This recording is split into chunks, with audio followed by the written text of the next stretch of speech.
What if I told you that every single night, just before you drift off to sleep, you're standing at the doorway of the most powerful transformation tool you'll ever possess, and you've been walking right past it your entire life? Think about it for a moment. Right now, as you're watching this, there's a sacred window of opportunity that opens every evening, lasting no more than 30 seconds, where the walls between who you are and who you could become dissolve completely. It's not in some distant meditation retreat or expensive seminar. It's not hidden in ancient texts that only a select few can access. It's right there, in that fuzzy moment when your thoughts start to blur and your body begins to surrender to rest. Has this ever happened to you? You lie down exhausted, your mind spinning with everything that went wrong today, replaying conversations you wish you'd handled differently, worrying about tomorrow's challenges. And then you wonder why morning arrives feeling like nothing has shifted, like you're trapped in an endless loop of the same patterns, the same struggles, the same limitations. Here's what most people don't realize. Those final moments before consciousness slips away aren't throwaway time. They're not just the closing credits of your day. They're actually the programming session for everything that's about to unfold in your life. But before we begin, please hit the like button and let me know where in the world you're watching from today. It's always fascinating seeing who's joining us from around the world. And if you haven't already, make sure to hit that subscribe button and turn on the notification bell so you don't miss any of our future videos. What you're about to discover might surprise you because it goes against everything we've been taught about how change happens.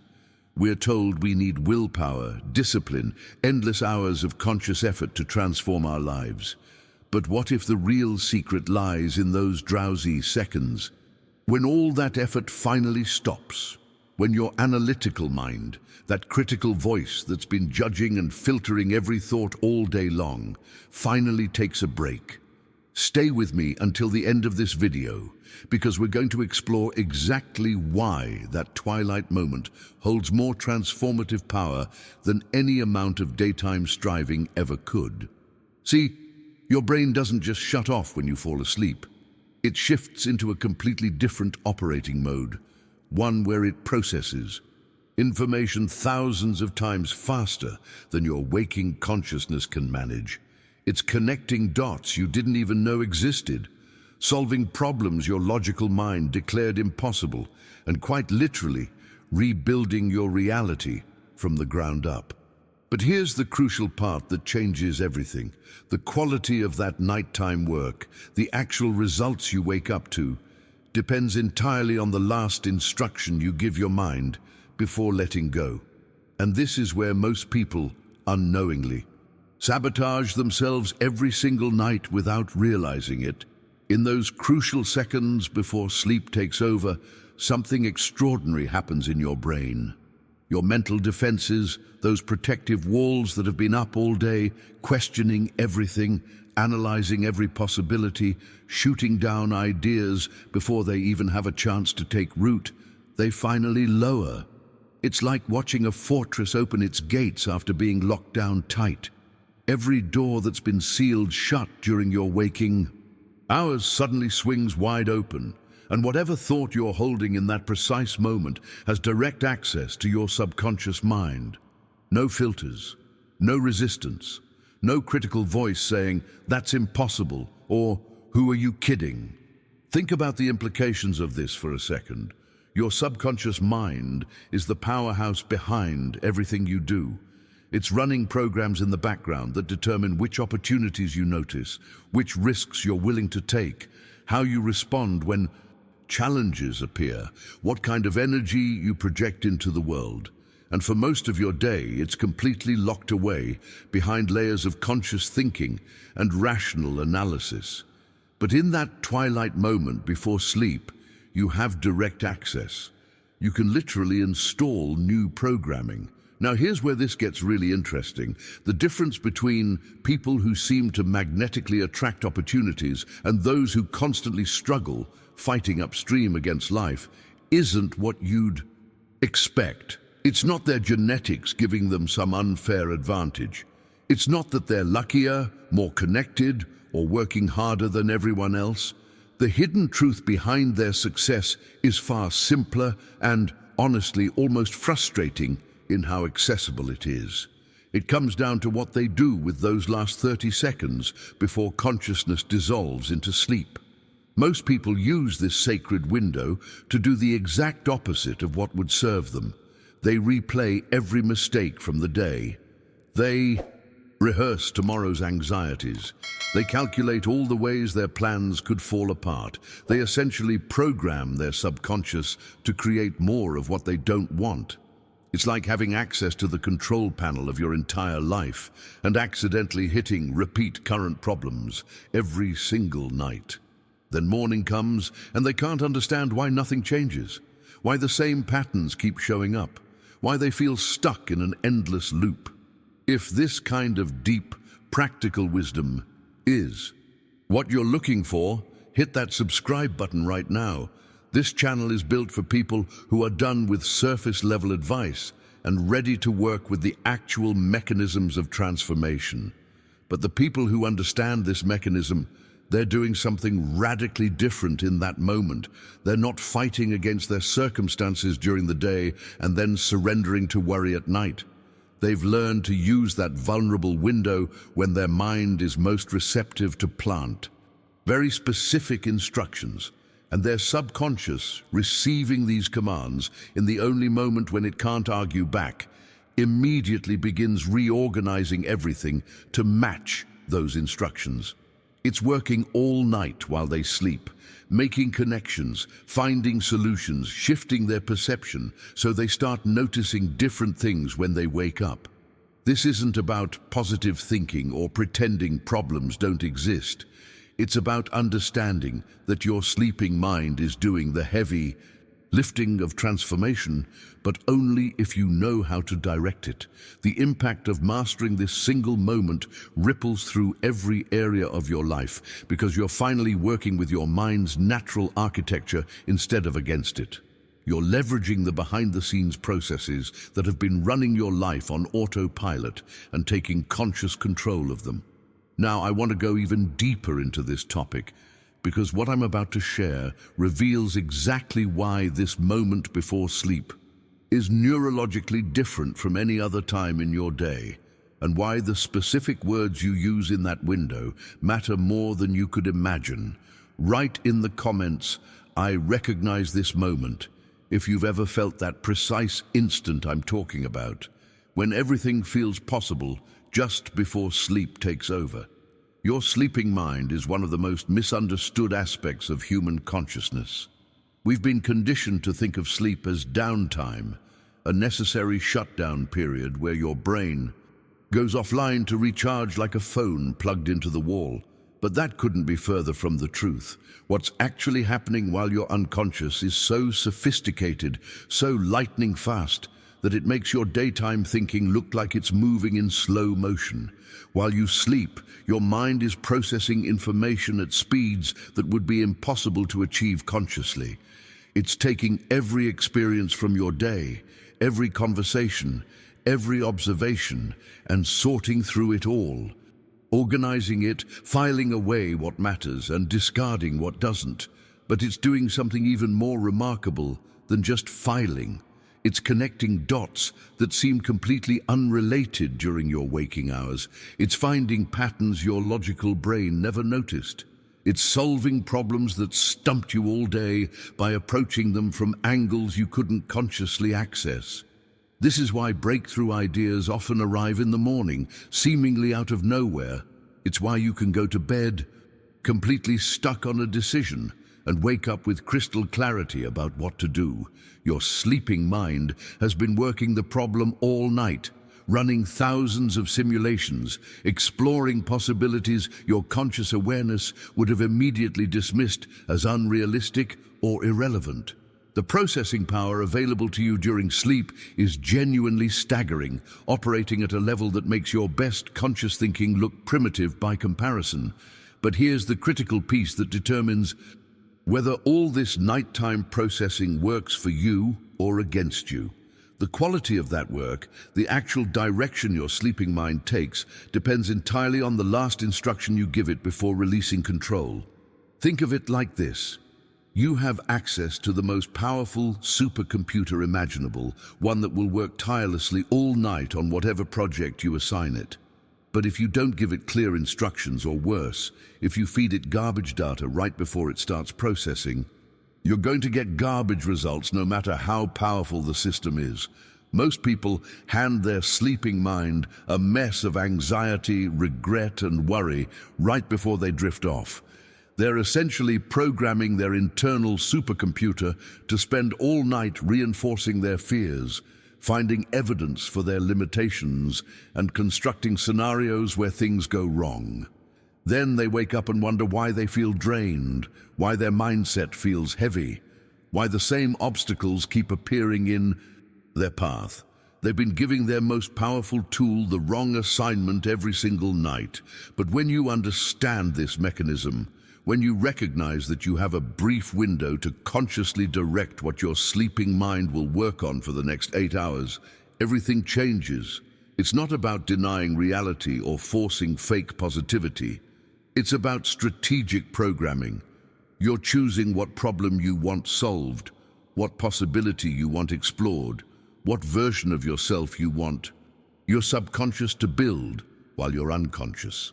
The hidden truth here is that transformation doesn't happen through grinding effort during your waking hours. Real change happens in those behind-the-scenes processes running while you sleep, when your mind has full access to its deepest resources without interference from your conscious doubts and fears. But those processes need direction. They need that final instruction planted at precisely the right moment to guide all that incredible processing power toward creating the life you actually want, rather than reinforcing the life you're trying to escape. This is why people who master this single practice often report that opportunities start appearing seemingly out of nowhere, that decisions become easier, that their entire experience of daily life shifts in ways they can't quite explain. They're not getting luckier. They're finally using their mind's natural architecture the way it was designed to be used. They've stopped fighting against the current and learned to work with the most powerful force they possess, which only becomes accessible in that liminal space between waking and sleeping. The journey from where you are to where you want to be isn't about acquiring new skills or waiting for external circumstances to change. It's about learning to communicate with the part of yourself that's doing all the real work behind the scenes. And that communication happens in one specific moment every single day. Write in the comments, "My mind is ready," if you're beginning to see how much power you've been leaving untapped every night of your life. What I'm about to share with you isn't some trendy self-help technique that showed up in the last decade. This is ancient knowledge, tested and refined over thousands of years by traditions that understood something fundamental about how human consciousness actually operates. And the beautiful irony is that it's so simple you could start using it tonight, yet so profound in its effects that it has the power to completely alter the trajectory of your entire life. These weren't primitive superstitions or random rituals. The people who developed these practices were deeply sophisticated observers of the human mind. They didn't have brain scanners or sleep laboratories, but they had something perhaps more valuable: generations of careful experimentation, paying attention to what actually worked, refining their understanding through direct experience past. Down through centuries, they discovered that there's a specific way to communicate with your deeper consciousness, and that communication is most effective during one particular window of time. What makes this so accessible is that you don't need years of training or special conditions. You don't need to retreat to a monastery or master complex meditation techniques. The moment we're talking about happens naturally every single night, whether you're aware of it or not. The only difference between Someone using this power and someone letting it slip by unused is awareness and intention. You're already standing in front of the door. You just need to recognize it's there and learn how to open it. You've experienced proof of this mechanism working even if you didn't realize what was happening. Think back to a time when you went to bed wrestling with a problem that seemed completely unsolvable. Maybe it was a difficult decision where every option felt wrong. Maybe it was a creative challenge where you'd hit a wall and couldn't see a way forward. Maybe it was a conflict with someone where you couldn't find the right words or approach. You turned it over in your mind for hours, getting nowhere, feeling increasingly frustrated. Eventually, you just gave up and went to sleep. Then something remarkable happened. You woke up the next morning and the answer was just there, waiting for you with a clarity that felt almost obvious. The solution that had eluded you completely the day before now seemed so clear you wondered why you couldn't see it earlier. That wasn't luck, that wasn't coincidence. That was your unconscious mind doing exactly what it's designed to do, processing that problem all night at speeds your conscious thinking could never achieve, exploring pathways and connections that were invisible to your waking awareness. But here's what most people miss about these breakthrough moments. They happen randomly because you're not directing the process. You're benefiting from your sleeping mind's natural capabilities by accident, only when circumstances align in just the right way. What if you could activate that same problem-solving power intentionally? What if instead of hoping for occasional flashes of insight, you could systematically harness this processing power every single night? The hidden truth is that your mind wants to work on your behalf. It's designed to solve problems, find solutions, and move you toward what you truly want. But it needs direction. It needs that clear instruction planted at the precise moment when it's most receptive. Without that guidance, it just processes whatever you happen to be thinking about when you drift off, which for most people is a chaotic mix of worries, regrets, and anxieties. Your sleeping mind is incredibly powerful, but it's not discriminating. It will work just as hard reinforcing your fears as it will pursuing your dreams.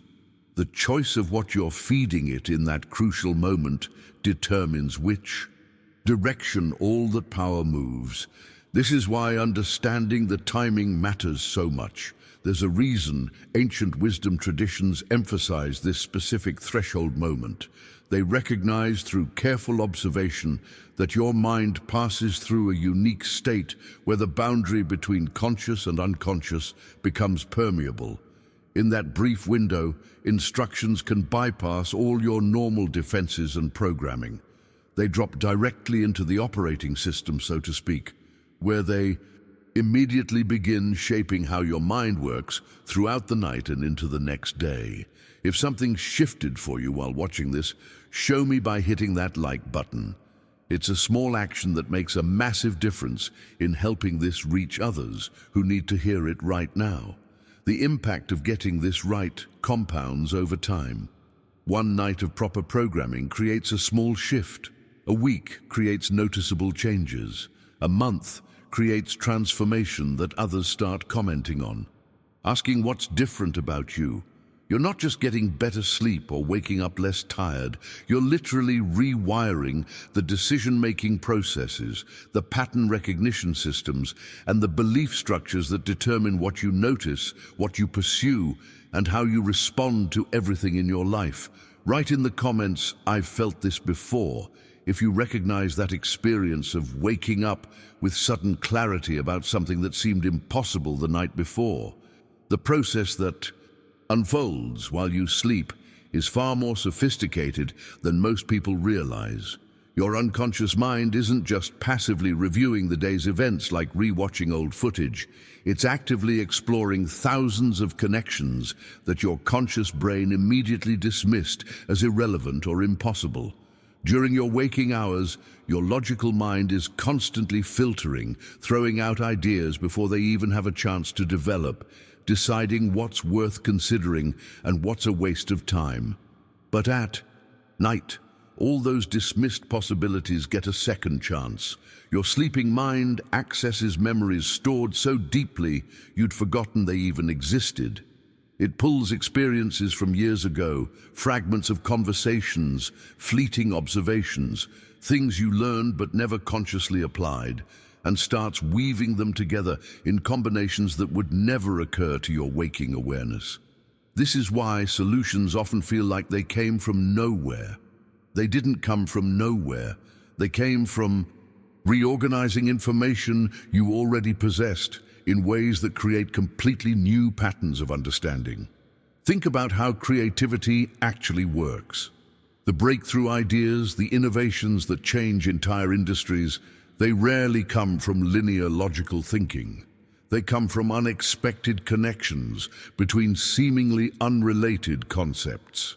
Your unconscious mind is a master at making these connections because it's not limited by the same rules your conscious thinking follows. It doesn't care. If something seems impractical or unusual, it's just looking for patterns, finding resonances, building bridges between islands of knowledge that appeared completely separate during the day.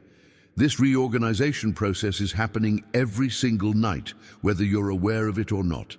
But the quality of what gets reorganized, the direction this incredible processing power moves, that's determined by what you give your mind to work with right before you surrender to sleep. It's like providing the raw materials for a construction project. Give your unconscious mind fear and limitation, and it will spend all night building more elaborate versions of your current struggles. Give it possibility and clear direction, and it will construct pathways toward what you actually want. Here's a powerful way to understand this. Your mind is like an incredibly talented orchestra, filled with musicians who have mastered their instruments over your entire lifetime. Every experience you've had, every skill you've developed, every piece of knowledge you've accumulated, they're all there waiting to play. But an orchestra without a conductor, without a clear musical score to follow, will just improvise. Some nights, the improvisation might accidentally create something beautiful. Most nights, it's just noise. Everyone playing different things with no coherence, no direction, no unified purpose. When you consciously plant the right instruction in that liminal moment before sleep, you're stepping into the role of conductor. You're giving that orchestra the score they need to create something magnificent. All that talent, all those resources, all that processing power suddenly has direction. Instead of scattered improvisation, you get a coordinated symphony. Every part of your mind working together toward a unified goal, building on each other's contributions, creating something far more powerful than any individual element could produce alone. The transformation that becomes possible when you understand this role is profound. You're not trying to control every thought or micromanage every decision. You're simply providing the central theme, the core instruction that guides how all your unconscious processing unfolds through the night.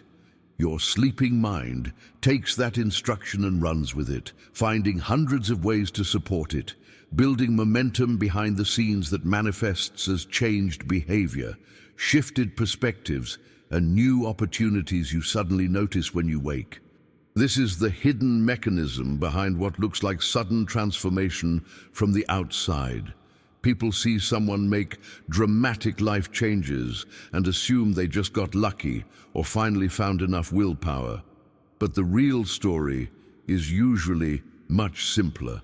They learn to work with their mind's natural architecture instead of fighting against it. They stopped trying to force change through conscious effort alone and started leveraging the immense power that becomes available every night in that brief window when their unconscious mind is most receptive to new programming. The impact of mastering this conductor role extends far beyond any single area of your life. When your mind has clear direction about what you're building toward, it starts filtering everything through that lens. Decisions become easier because you have an internal compass that's been programmed with your true destination. Opportunities become more visible because your mind is now scanning for them instead of scanning for threats. Your energy shifts because you're no longer carrying the weight of unclear direction and scattered focus.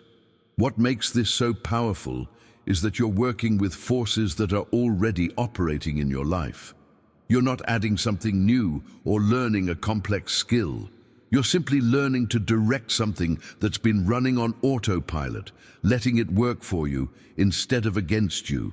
Write in the comments, "I'm ready to conduct," if you're beginning to see yourself as the director of this nightly symphony rather than a passive observer of random improvisation.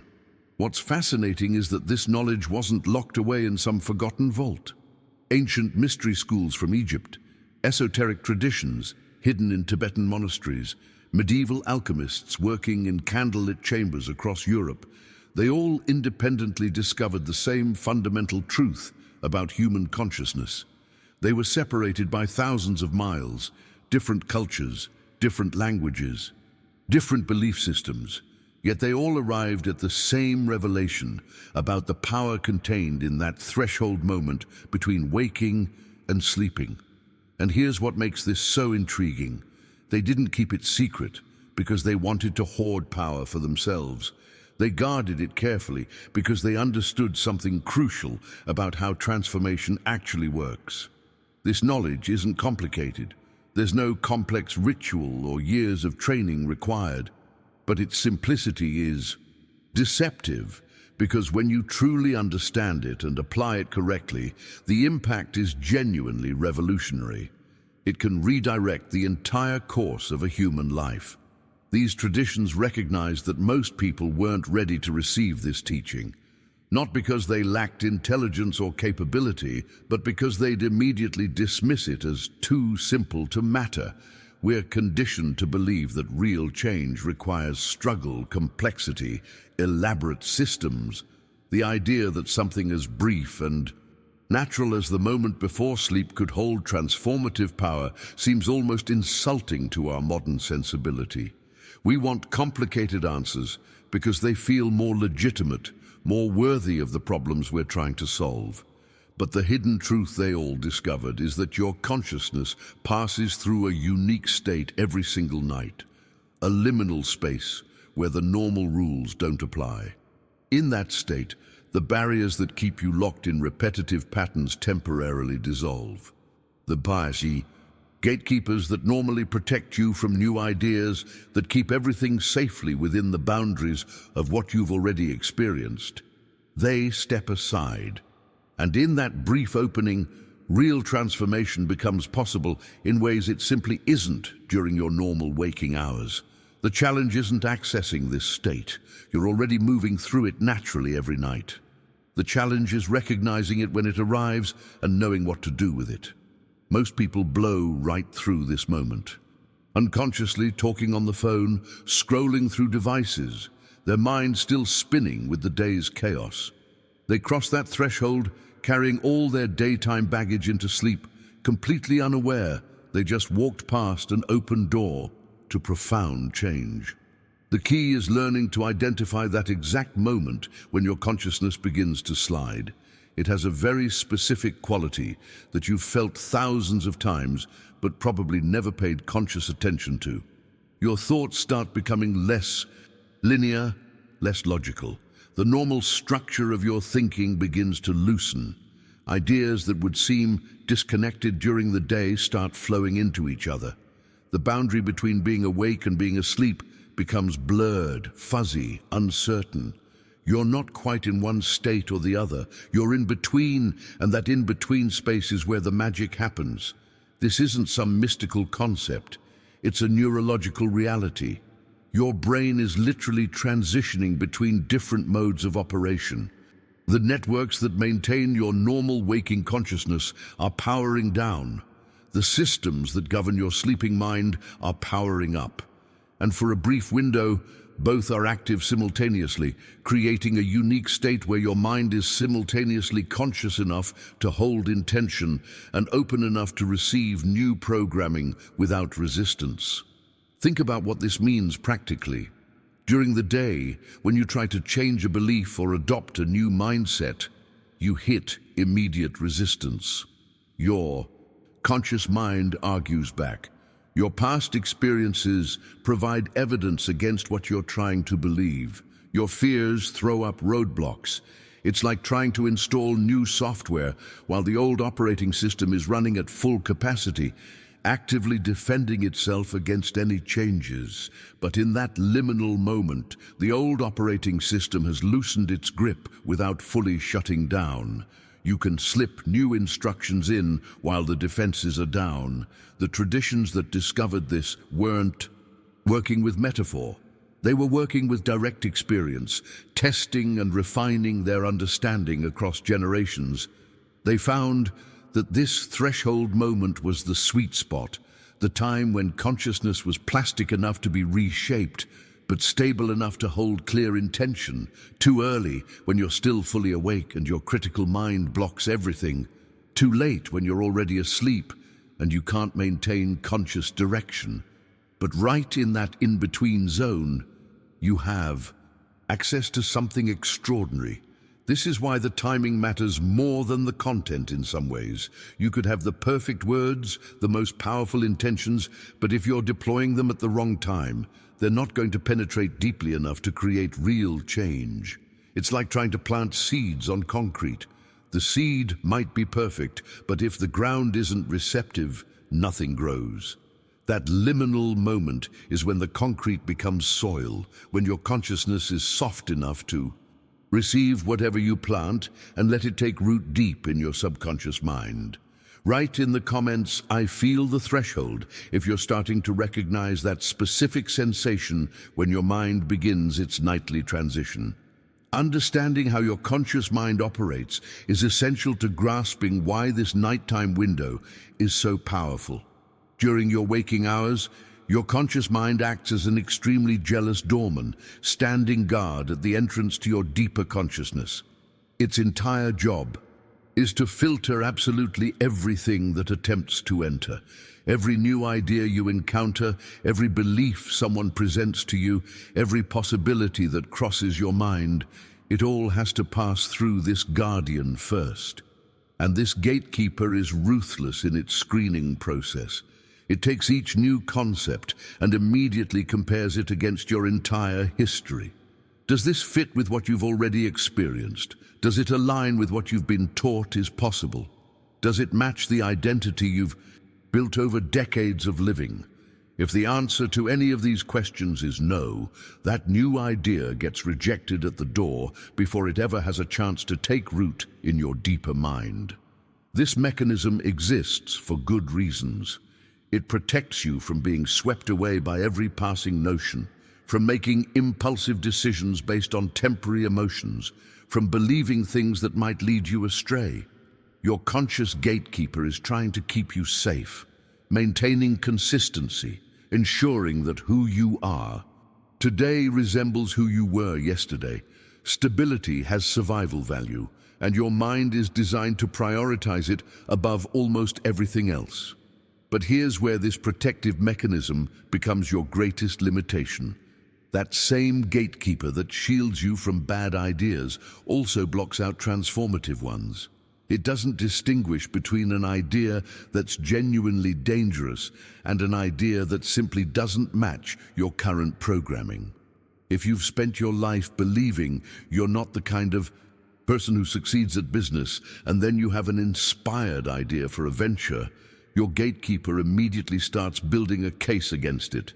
It pulls up every past failure, every time someone told you that you weren't cut out for entrepreneurship, every moment of self-doubt you've ever experienced, and uses all of that as evidence to reject this new possibility before it can gain any traction. Your past becomes a prison without you even realizing it.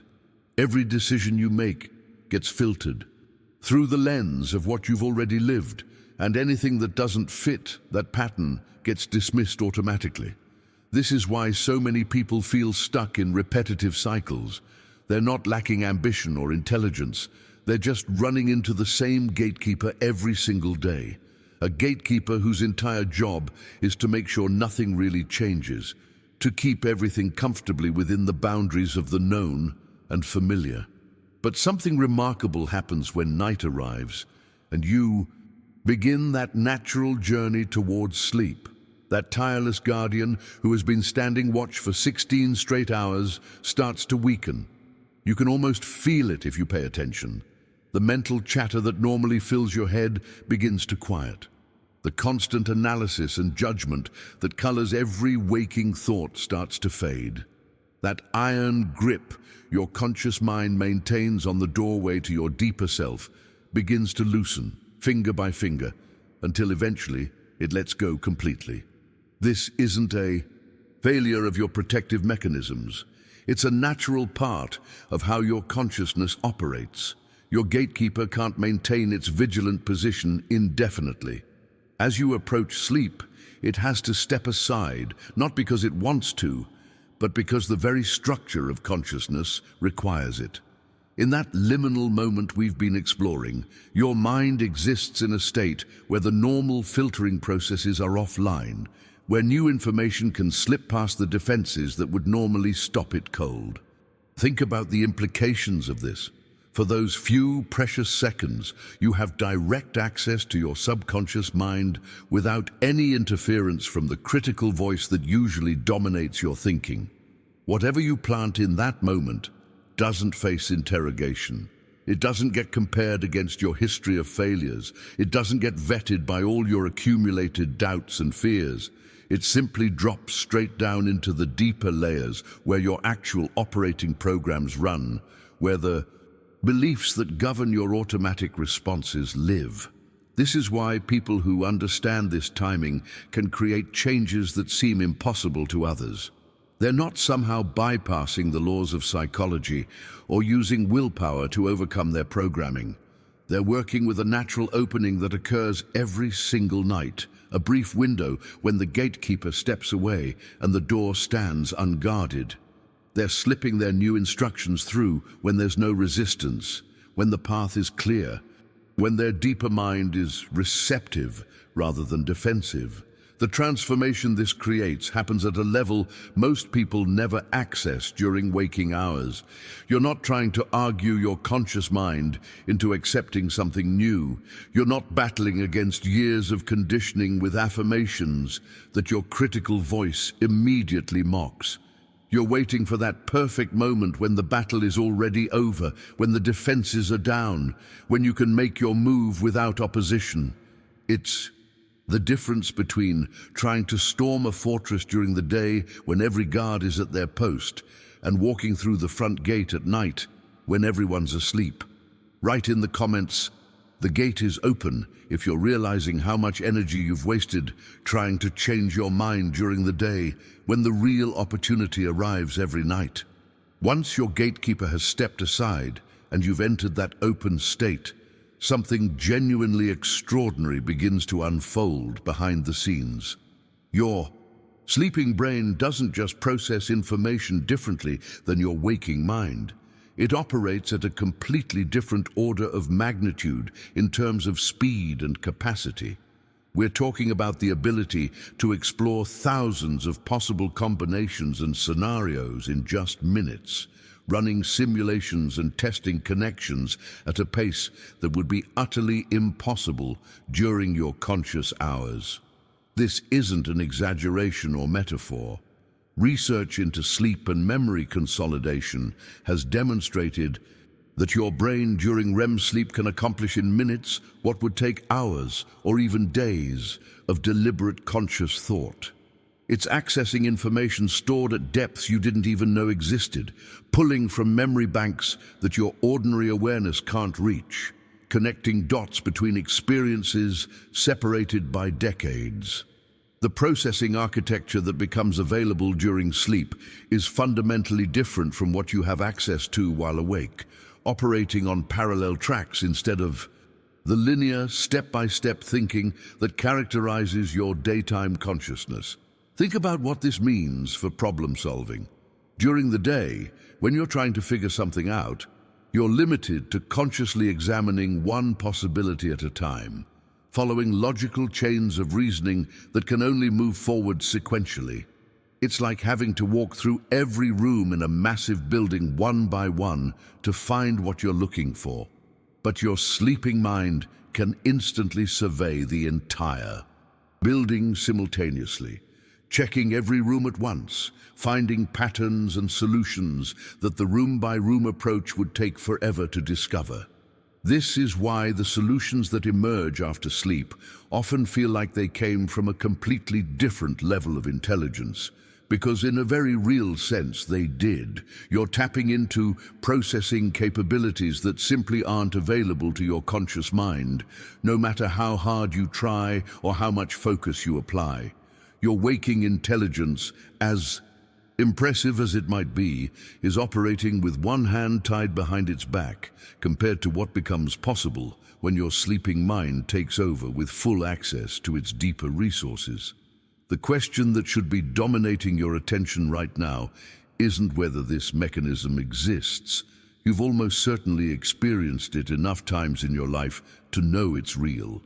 Those moments when you woke up with sudden clarity about something that seemed impossible the night before, when the answer just appeared fully formed without you consciously working through the steps, when you intuitively knew the right decision to make, even though you couldn't logically explain why. All of that is evidence that this processing power is real and available to you. The real question, the one that actually matters for transforming your life, is how you stop benefiting from this incredible capability only occasionally by accident and start activating it intentionally every single night. Because right now, for most people, it's purely random. Sometimes their sleeping mind happens to work on something useful. Most nights, it's just processing whatever chaotic mix of thoughts they happen to be having when they drifted off. It's like having access to a supercomputer, but only using it when you accidentally bump into the keyboard and happen to type something meaningful. What separates people who consistently create extraordinary results from those who struggle isn't that they have better brains or more processing power. Everyone has access to the same fundamental mechanism. The difference is intentionality. The successful ones have learned, whether consciously or intuitively, to direct this nightly processing power towards specific outcomes. They're not leaving it to chance. They're not hoping their sleeping mind accidentally works on something productive. They're deliberately programming what gets processed during those hours when their deepest resources are available. This shift from accidental to intentional use is where real transformation becomes possible. When you understand that you have this window every night, where you can load your most important question, your biggest challenge, your clearest intention, into the most powerful processor you'll ever have access to, and that processor will work on it all night while you rest, it changes everything. You're no longer hoping for occasional breakthroughs. You're systematically creating the conditions for transformation to unfold naturally from the inside out. The hidden truth here is that you don't need to work harder during your waking hours. You need to work smarter with the resources that are already operating in your life. Your sleeping mind is going to process something every single night, regardless of whether you're paying attention. It's going to make connections, consolidate information, and run through scenarios. That's happening whether you direct it or not. The only question is whether you're going to let it work on random mental debris, or whether you're going to give it a clear assignment that actually serves your goals and aspirations. This is the leverage point that most people completely miss. They're trying to transform their lives through sheer force of will during the day, grinding away at problems with their limited conscious processing, exhausting themselves with effort. Meanwhile, they're ignoring this vastly more powerful resource that becomes available every single night, just waiting to be directed toward what actually matters. Write in the comments, "I'm ready to direct it," if you're seeing how much untapped power has been running on autopilot while you sleep. The ancient alchemists were onto something profound, though most people misunderstood what they were actually pursuing. When they talked about transforming lead into gold, creating the philosopher's stone, achieving the great work. They weren't just obsessed with literal metals and physical substances. The Zhen. Masters understood they were speaking in code about something far more valuable than material wealth. They were describing the transformation of human consciousness itself, the process of taking your ordinary, limited, fear-based state of awareness and transmuting it into something radiant, powerful, and unlimited. They called this sleep alchemy, and they recognized that the most powerful laboratory for this transmutation wasn't some external workshop filled with bubbling beakers and mysterious compounds. It was the altered state of consciousness you enter every single night when you finally let go and surrender to rest.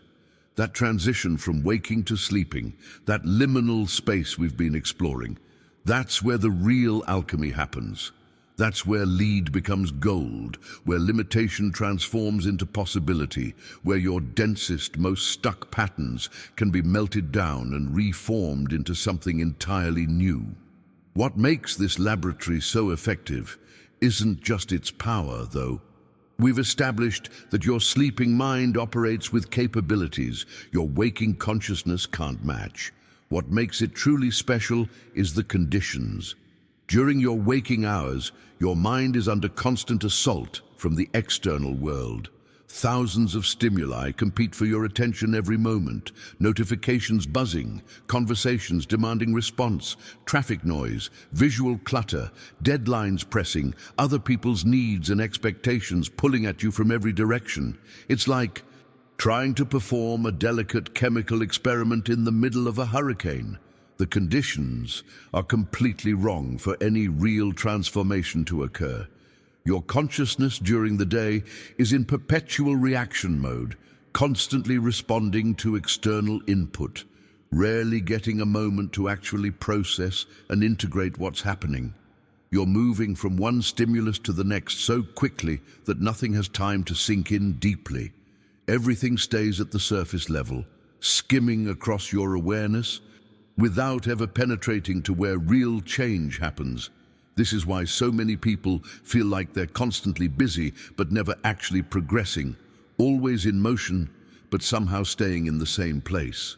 The conditions don't allow for depth.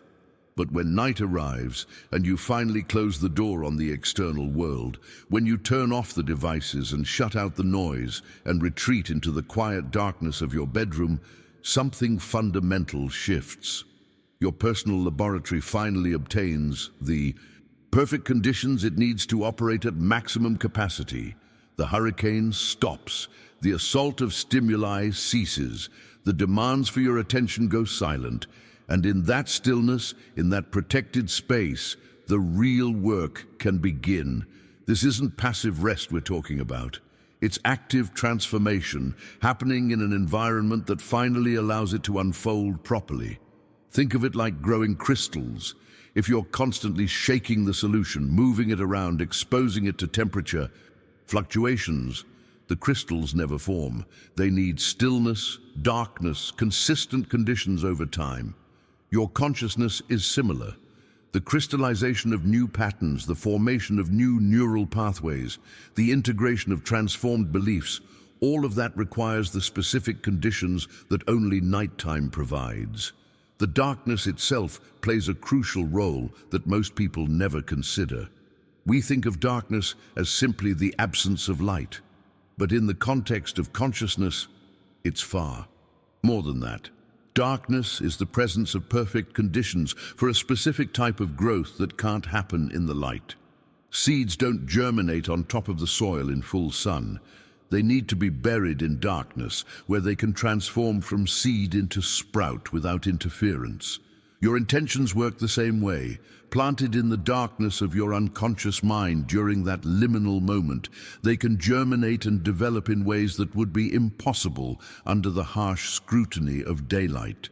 Consciousness, this is why forcing change during your waking hours feels so exhausting and often produces such limited results. You're working against the natural conditions instead of with them. You're trying to perform alchemy in broad daylight with 1,000 distractions pulling at you, when the real laboratory, the one with perfect conditions and unlimited power, opens every single night in that space between waking and sleeping. The ancient practitioners understood this instinctively, which is why their most important work was always done at night, in darkness, in that threshold state where transformation becomes not just possible, but inevitable. The impact of recognizing this changes your entire relationship with sleep.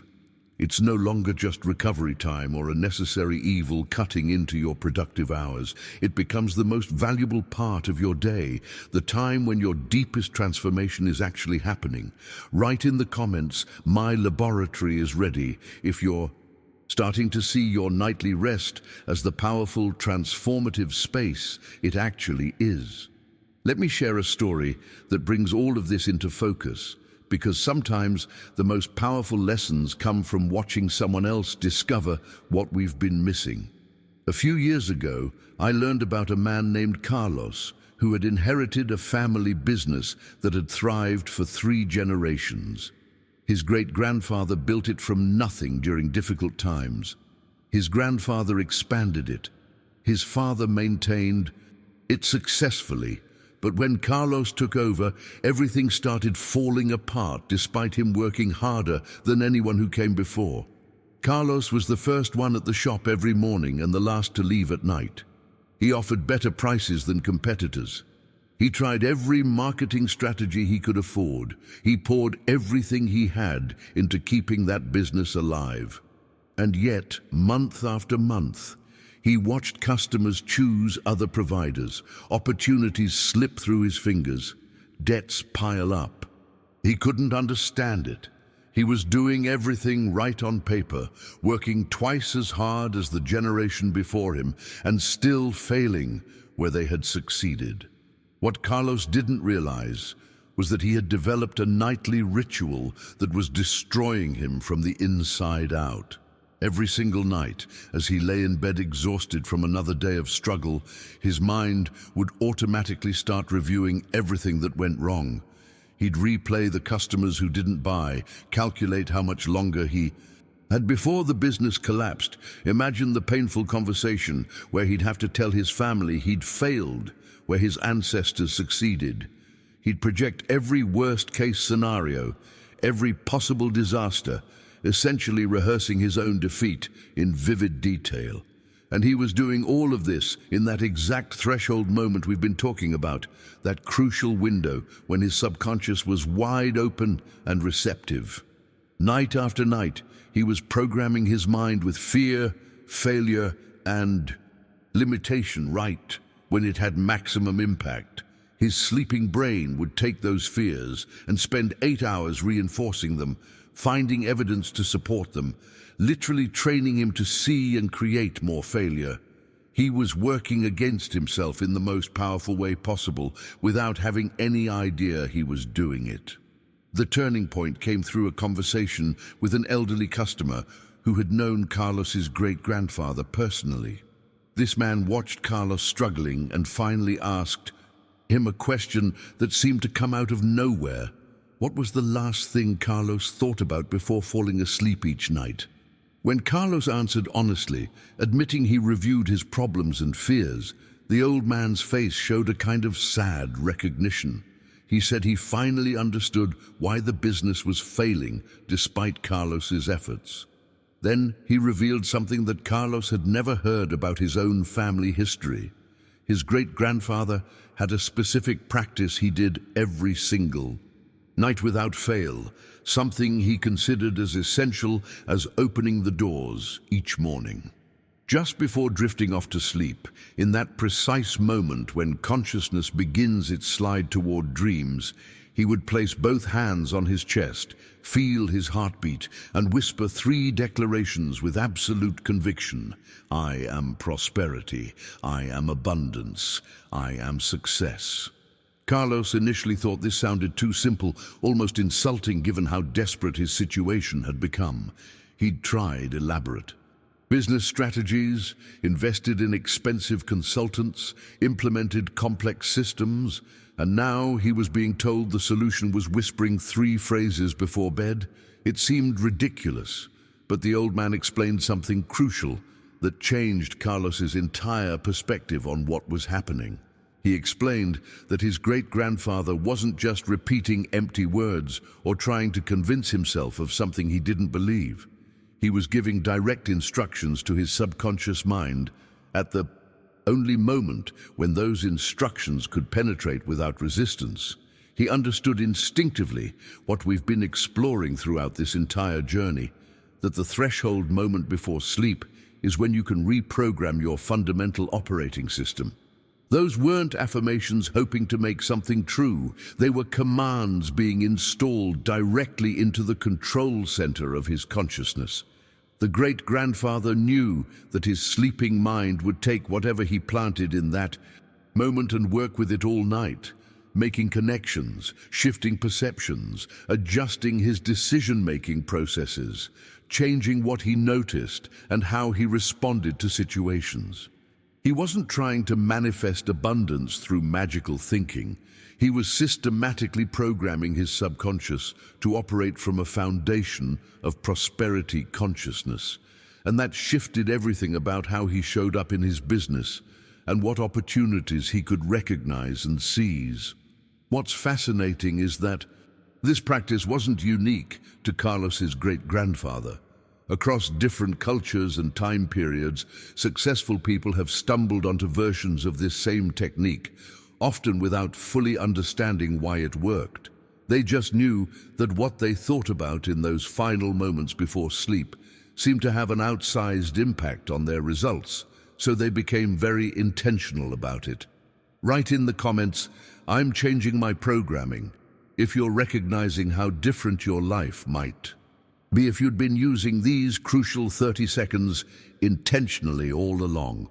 When Carlos finally decided to try this practice, he discovered something that completely changed his understanding of how language works at a subconscious level.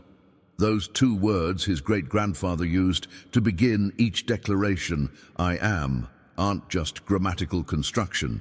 They carry a weight of absolute authority that bypasses your mind's normal filtering system in a way that other phrases simply can't match. Think about the difference between saying, "I want to be successful," versus "I am success."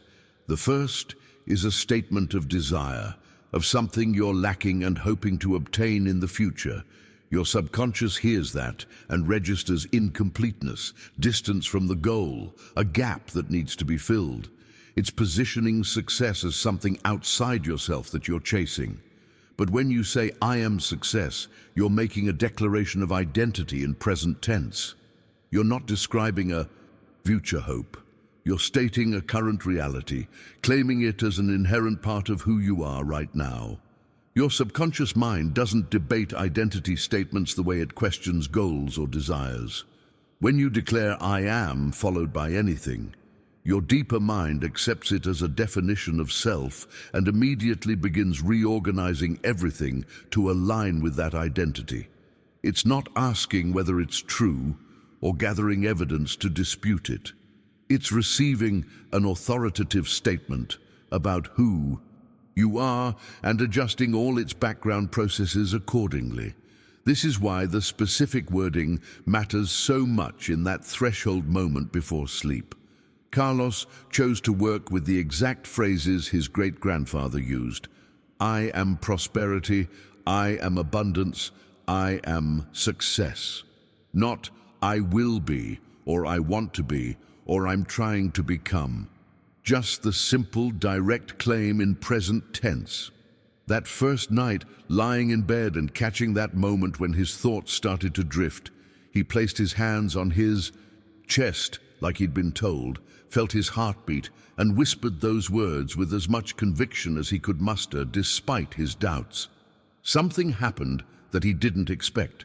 He felt a physical sensation, a warmth spreading from his chest throughout his body, as if those words had activated something dormant that was finally waking up. It wasn't his imagination playing tricks. It was a genuine somatic response to declaring something with that level of authority in that specific state of consciousness. He'd never experienced anything like it from daytime affirmations or positive thinking exercises. This was different because the timing, the state of his mind, and the directness of the language all aligned perfectly. The next morning, his external circumstances hadn't changed. The debts were still there, the struggling business was still struggling. But something had shifted internally in a way he couldn't quite articulate. There was a subtle difference in how he felt about the situation, less like a drowning man desperately grasping for anything to keep him afloat, and more like someone who knew, on some level beneath conscious thought, that he had the capacity to handle what was coming. Over the following days and weeks, as Carlos continued this practice every single night without fail, the internal shifts became more pronounced and started manifesting in his external behavior. He began noticing opportunities that had probably been there all along, but that he'd been too stressed and desperate to see. His decision-making changed.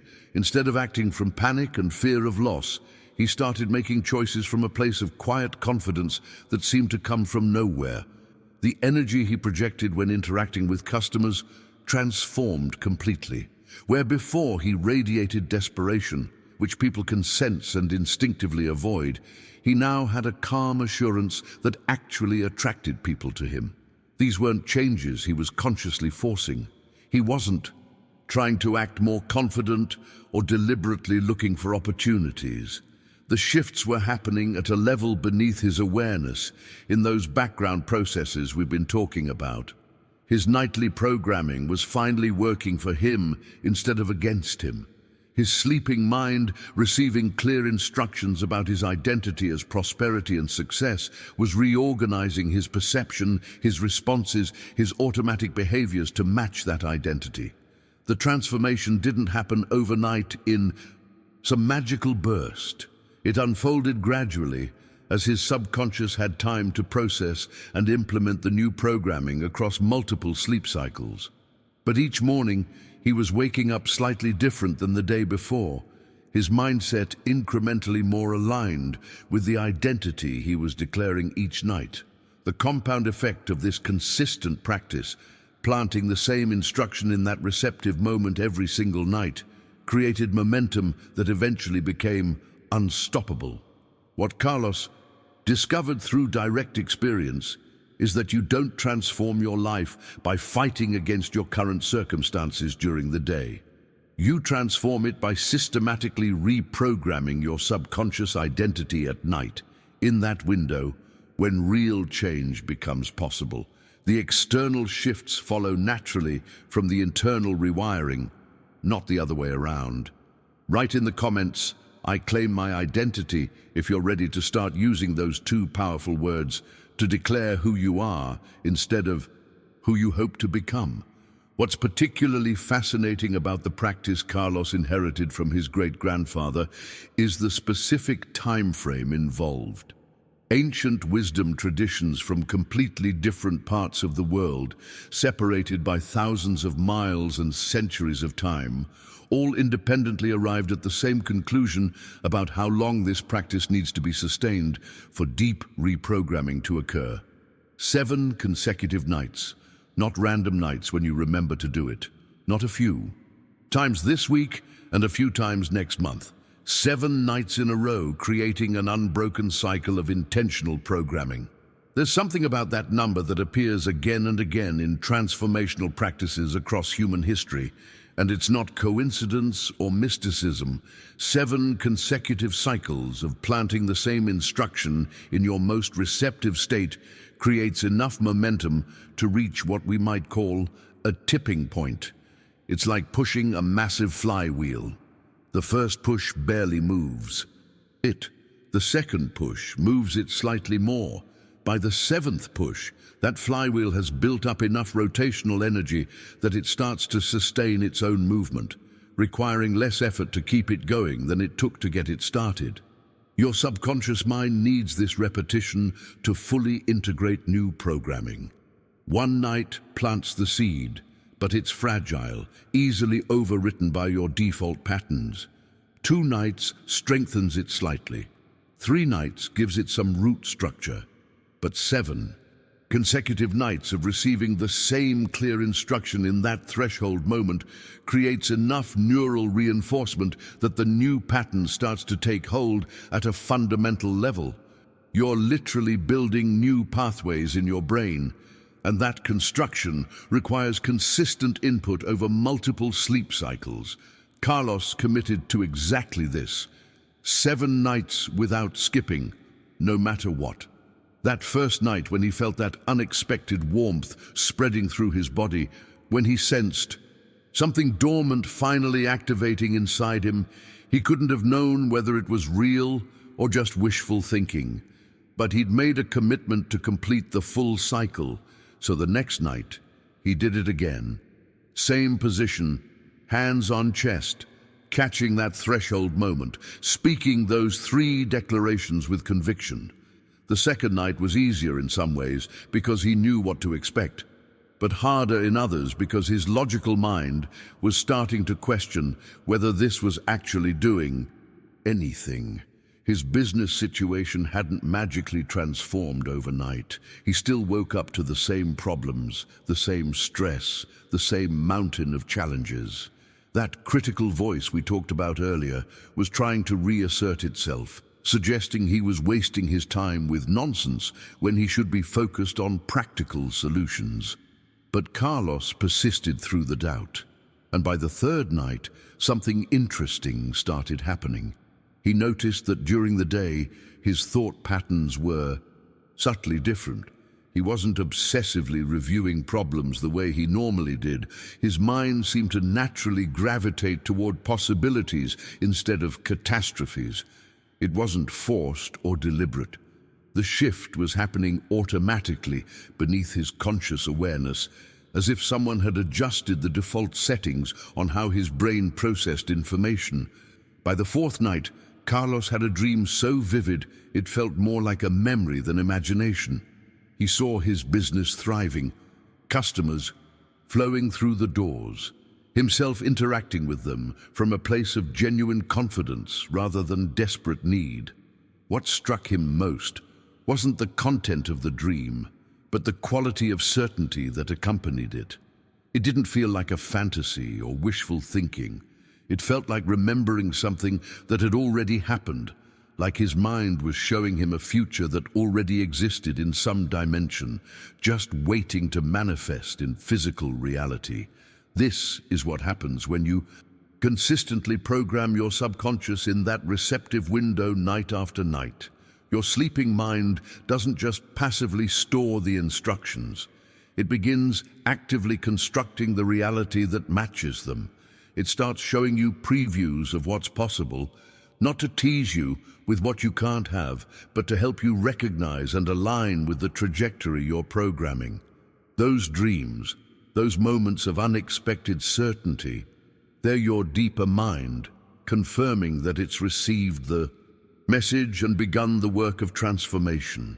The 5th, 6th, and 7th nights built on everything that came before, each cycle adding another layer of reinforcement, each repetition deepening the groove of this new pattern until it became the path of least resistance for his thoughts to follow. By the time Carlos completed his 7-night cycle, something fundamental had shifted in ways he couldn't fully articulate, but could definitely feel. He wasn't the same person who started this practice a week earlier. The change wasn't in his external circumstances, not yet. It was in the internal landscape, in the operating system running beneath his conscious awareness. The hidden truth about transformation is that it doesn't start with changed circumstances. It starts with changed consciousness. And changed consciousness comes from systematically reprogramming your subconscious mind during that brief window when it's actually receptive to new instructions. 7 nights is enough. Time for that reprogramming to take root deeply enough that it starts generating its own momentum, carrying you forward even when your conscious mind doubts or your external situation challenges you. Write in the comments, "I commit to 7 nights." if you're ready to stop dabbling and actually give this practice the consistent application it needs to work. What Carlos experienced during those middle nights of his 7-night cycle reveals something crucial about how transformation actually unfolds in real time.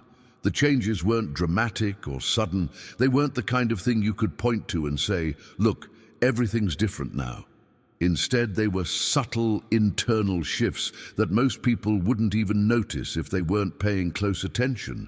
But these quiet changes in his inner landscape were far more significant than any external event could have been, because they were altering the foundation from which all his future actions and decisions would emerge.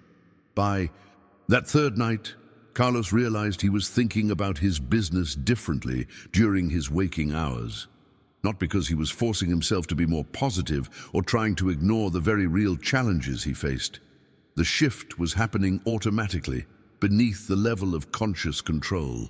His mind just naturally started gravitating toward possibilities instead of problems. When he looked at his situation, instead of immediately seeing all the ways things could fail, he found himself noticing potential opportunities he'd been blind to before. His brain was literally rewiring its pattern recognition systems to scan for different things. This is what genuine reprogramming looks like. It's not about pasting fake optimism over deep-seated fear. It's about changing the actual algorithms your mind uses to process reality. When you consistently plant new instructions in that threshold moment night after night, your sleeping brain starts executing those instructions during your waking hours without you having to consciously think about it. You're not trying to be different. You're becoming different at a level so fundamental that the changes feel natural, like they were always there waiting to emerge. The dream Carlos had on the fourth night was particularly revealing because of its quality. Most dreams have a fuzzy, ephemeral character to them.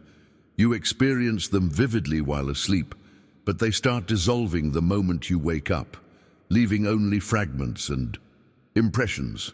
This dream was different.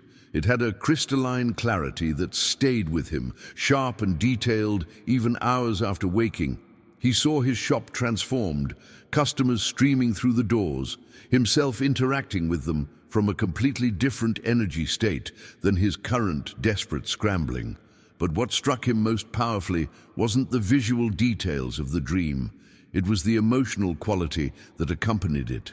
He wasn't experiencing hope, that tentative feeling of, maybe this could happen if I get lucky.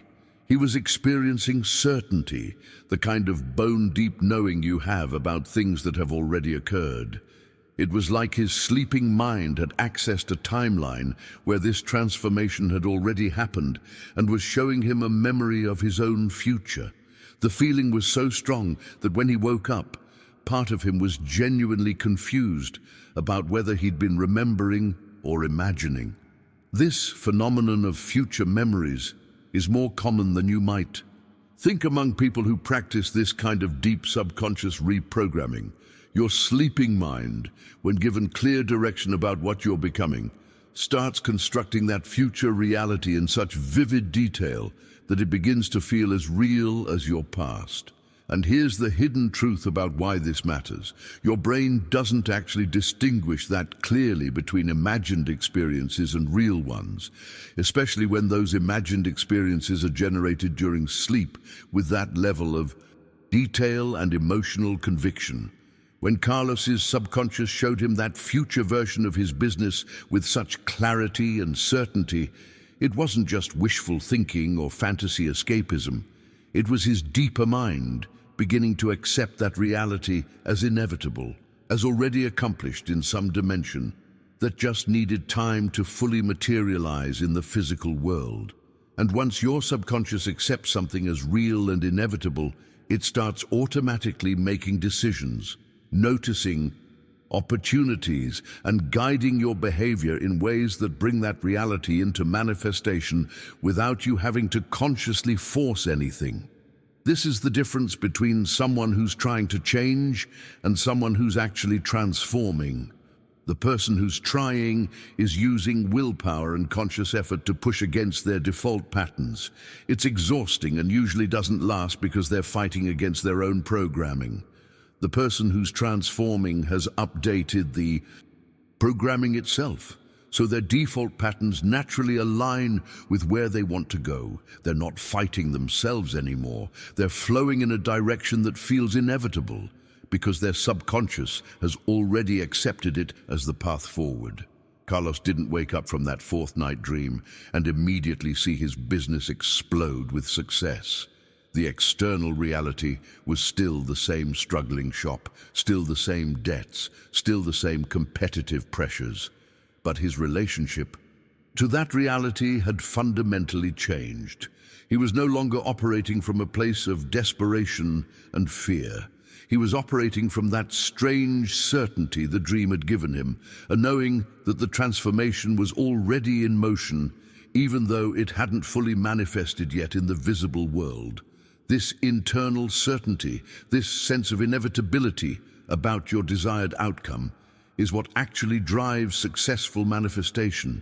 Not blind optimism or positive thinking divorced from reality, but genuine knowing at a subconscious level that you're moving towards something that's already real in the realm of possibility, just waiting for the right conditions and actions to bring it into physical form.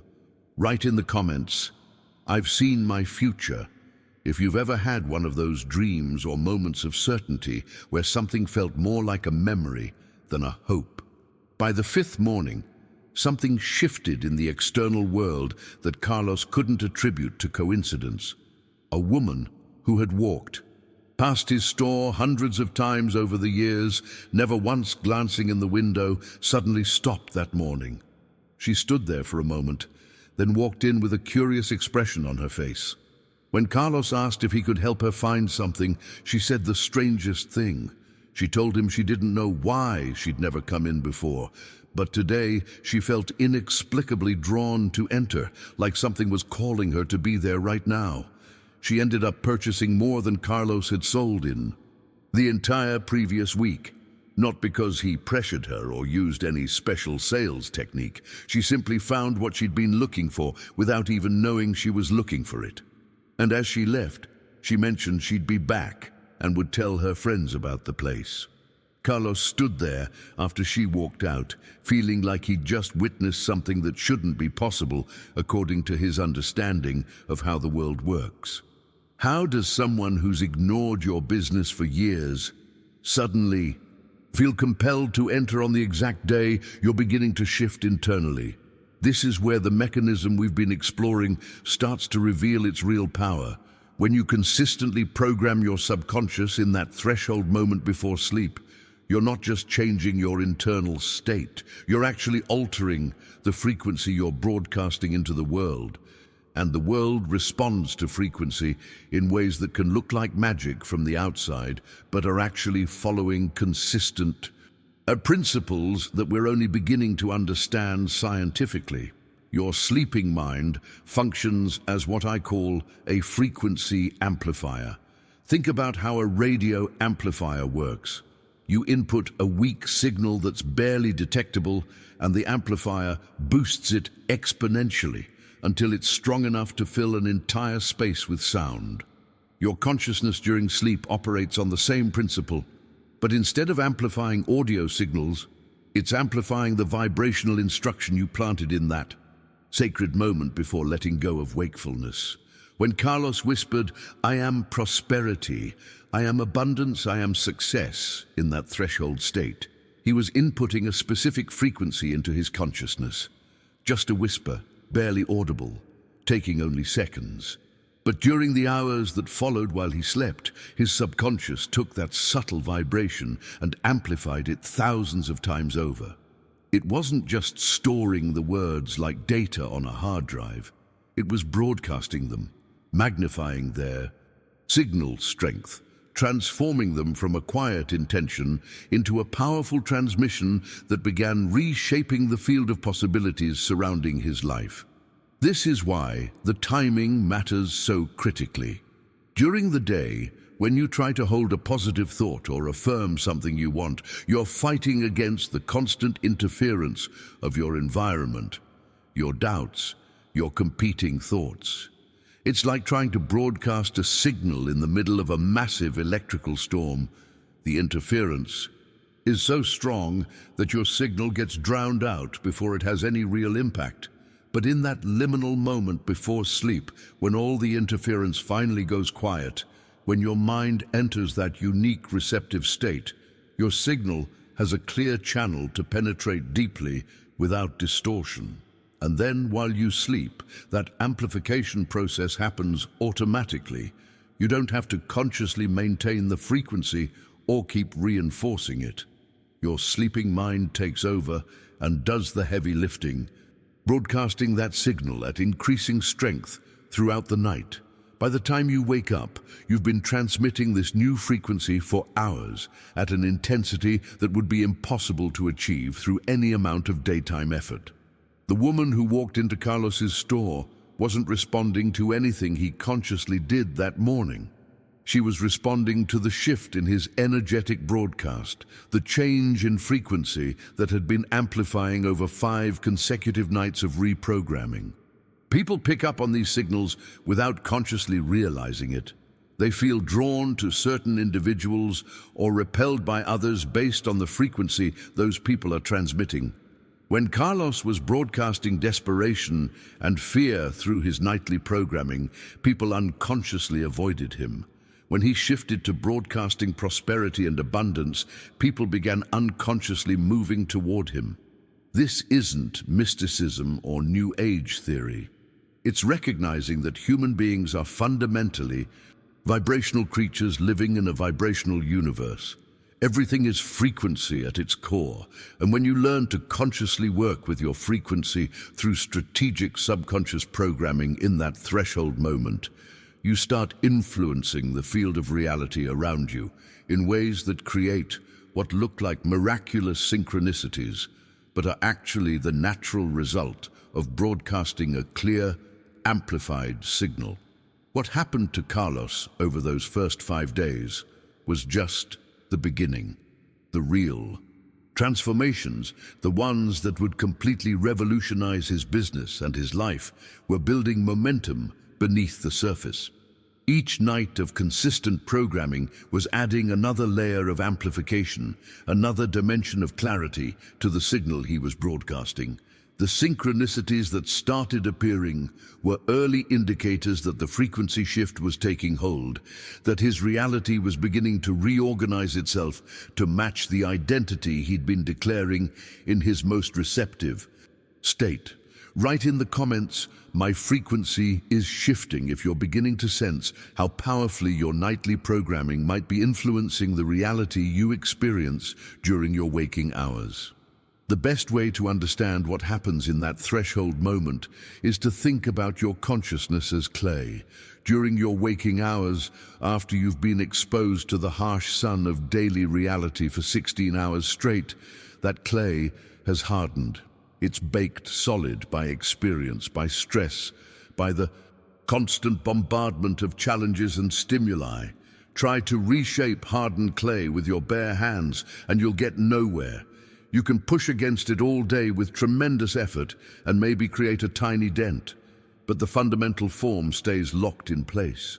This is why trying to change your beliefs or patterns through willpower alone during the day feels so exhausting and produces such minimal results. But something remarkable happens when night arrives and you finally retreat from that harsh sun. The clay of your consciousness, which has been rigid and resistant all day, begins to soften. It's not something you have to force. It happens naturally as part of the transition towards sleep. And in that specific liminal moment we've been talking about, that clay becomes completely fresh and moist again, as malleable as it was before it ever hardened. Suddenly, it's receptive to any impression you want to give it. The slightest touch can create profound change because the material has returned. to its most workable state. This is why the same affirmation that bounces off your hardened consciousness during the day can penetrate deeply and reshape you fundamentally when spoken in that threshold moment at night. You're not working against resistance anymore. You're working with material that's ready to be molded, that wants to take new form, that's in its natural state of receptivity. The effort required drops from massive to minimal, but the impact increases exponentially because you're finally working with your consciousness when it's actually capable of transformation, rather than when it's locked into defensive rigidity. Now let me share another story that illustrates this principle from a completely different angle, because sometimes seeing the same truth through multiple lenses helps it really sink in. There was a fisherman named Daniel who lived in a coastal community where fishing was the primary livelihood for most families.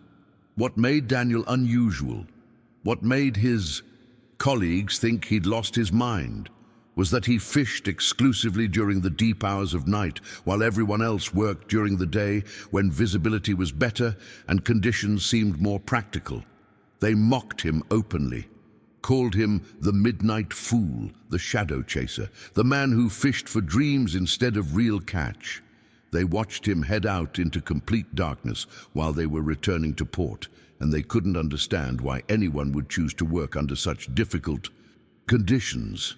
But what they couldn't deny, what kept them awake at night with curiosity and frustration, was that Daniel's boat always came back loaded with fish of exceptional quality, while theirs returned half empty after long hours under the sun. Daniel had discovered something that his daytime fishing colleagues never understood. The ocean at night operates under completely different principles than the ocean during the day. It's not just that the fish behave differently or that certain species are more active after dark.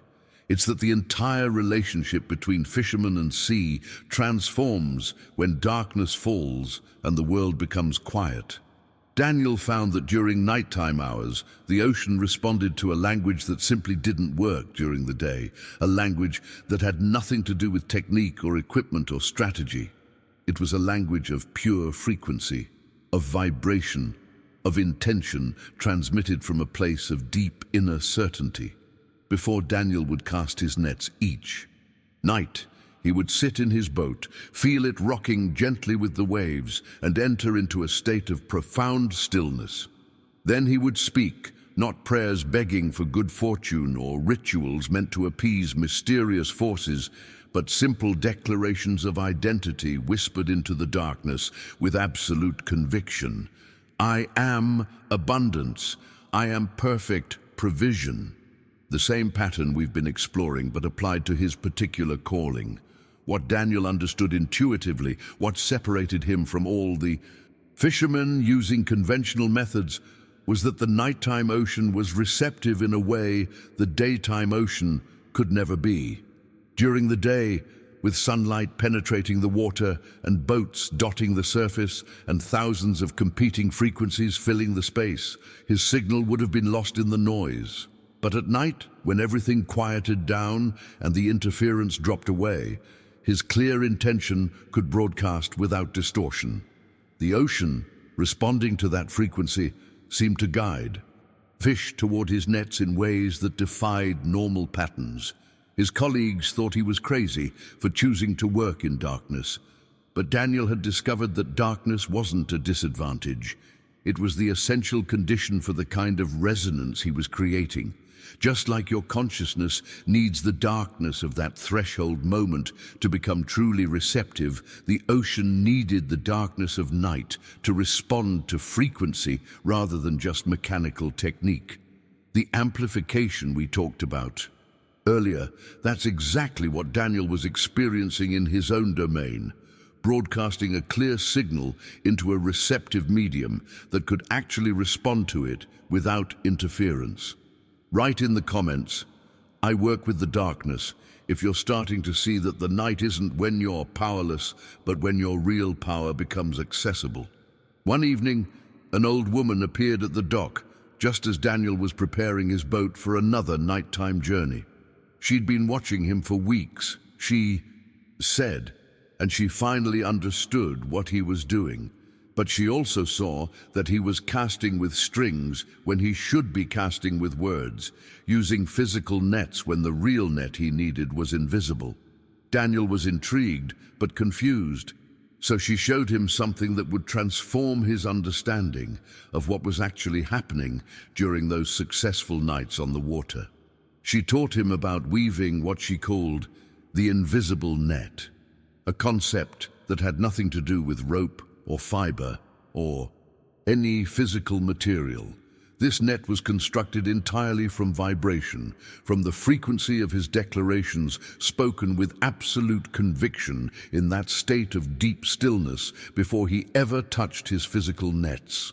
When Daniel whispered, "I am abundance," into the darkness of the ocean night, he wasn't just speaking words into empty air. He was literally weaving strands of frequency that formed a pattern, an energetic structure that attracted exactly what he needed toward him. The old woman explained that every declaration creates a vibrational thread.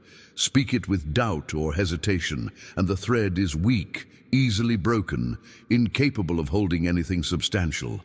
But speak it from your center with genuine conviction, especially when synchronized with your life force itself, and that thread becomes incredibly strong, capable of drawing toward you whatever matches its frequency. 7 declarations, she told him, woven together consistently, create a net strong enough to catch anything you truly need. But here's where her teaching became truly specific, and this is crucial for you to understand if you're going to apply this effectively in your own life. She taught Daniel that his words had to be synchronized with the constant rhythm of his heartbeat, not just spoken while his heart was beating, but actually timed to flow with that pulse, riding the wave of each contraction, each surge of blood through his body. This wasn't arbitrary or mystical. It was recognition that your heartbeat is your body's fundamental frequency, the rhythm that's been with you since before your first conscious thought and will continue until your last breath.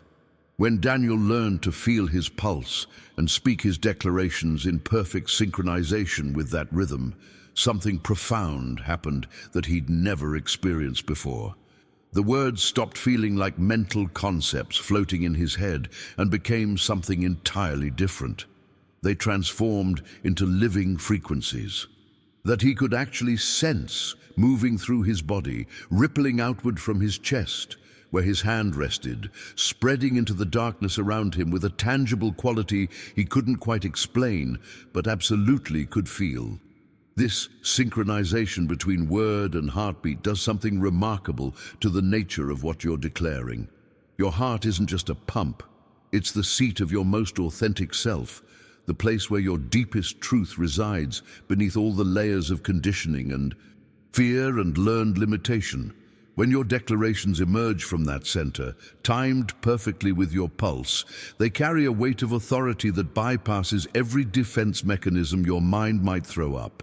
Your subconscious recognizes them as coming from your core truth rather than your surface-level thoughts, and it responds accordingly. Think about how different this is from mindlessly repeating affirmations throughout the day while your heart rate is elevated from stress, or while you're distracted by a dozen other things, or while you're moving quickly from one task to the next. Those declarations are disconnected from your life force. They're just words bouncing around in your head without any real power behind them. But when you place your hand on your chest in that threshold moment before sleep, feel your heartbeat, and speak your declaration in perfect rhythm with that pulse, you're engaging the full power of your being in the transmission. Daniel discovered that on the nights when he remembered to do this synchronization perfectly, when his declarations of abundance and provision flowed with his heartbeat rather than just happening near it, the results were dramatically different. The fish didn't just appear in normal numbers. They came in patterns that seemed to respond directly to his intention, as if the ocean itself was organizing to meet what he'd declared from his deepest center. His colleagues never understood what he was doing differently. because they were looking at his technique, his timing, his equipment. They never thought to look at the invisible frequencies he was broadcasting from a place of heart-synchronized certainty.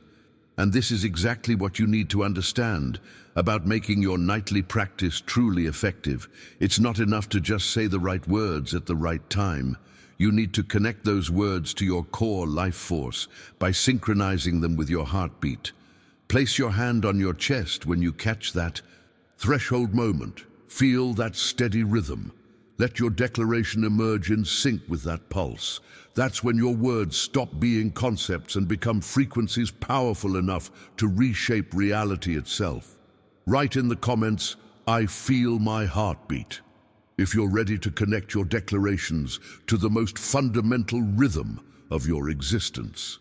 There's another layer to this understanding that takes us back thousands of years to ancient Alexandria, that legendary center of knowledge where the greatest minds of the ancient world gathered to study mysteries that most people never encountered.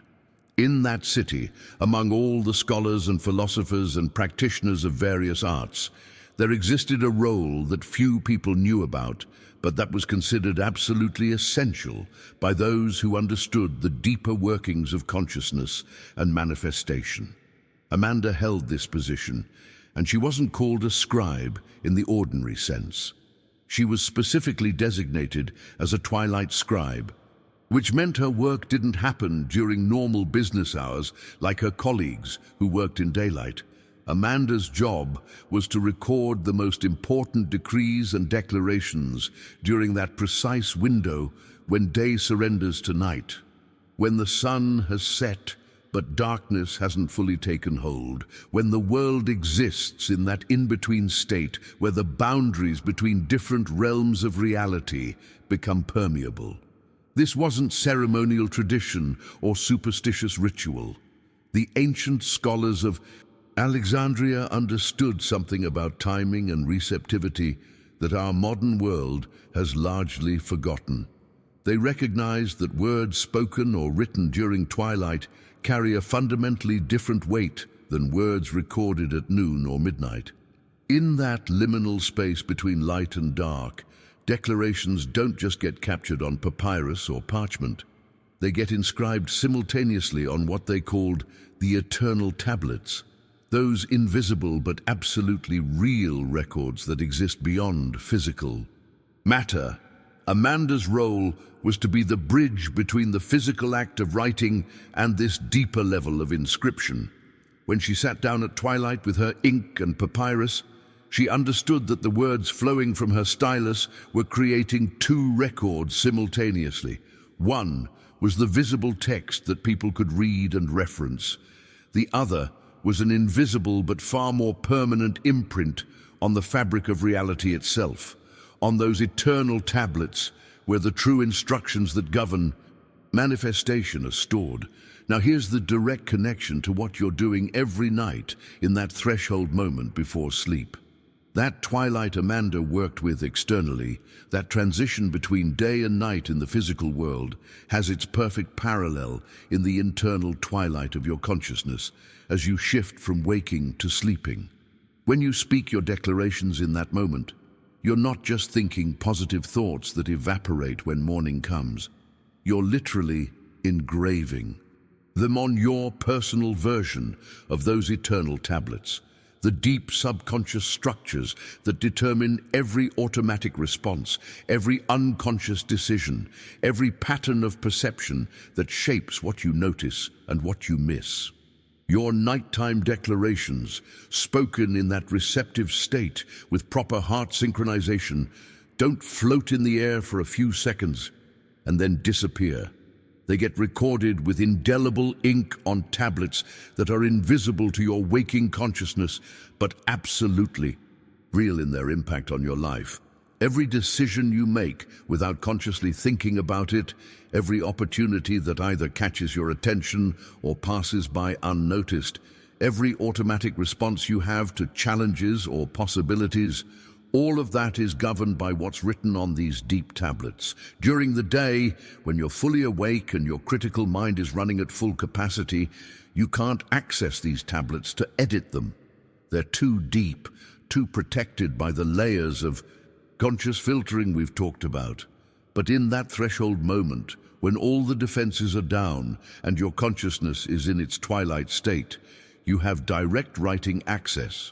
Whatever you inscribe in that moment, with genuine conviction and heart synchronization, becomes part of your permanent programming until you deliberately overwrite it with something different. This is why consistency matters so much in this practice. One night of declaring, "I am abundance," creates a single entry on your eternal tablets, but it's easily overwritten if the next night you slip into sleep while worrying about scarcity. 7 consecutive nights of the same declaration, each one adding another layer of inscription, creates a record deep enough that it starts to govern your automatic functioning. Your subconscious begins reading from that record and executing its instructions without your conscious mind even knowing it's happening. Think about the implications of this. Every belief you hold about what's possible for you, every automatic assumption about who you are and what you're capable of, every pattern of response that feels like just how you are, all of that exists because at some point, somehow, it got inscribed on your eternal tablets.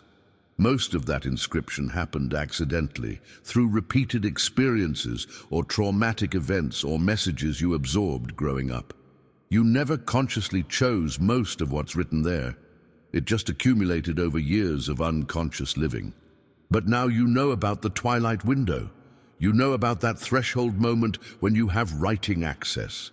You know that you can deliberately inscribe new instructions that will gradually overwrite the old programming that's been running your life on autopilot. This isn't theory or metaphor.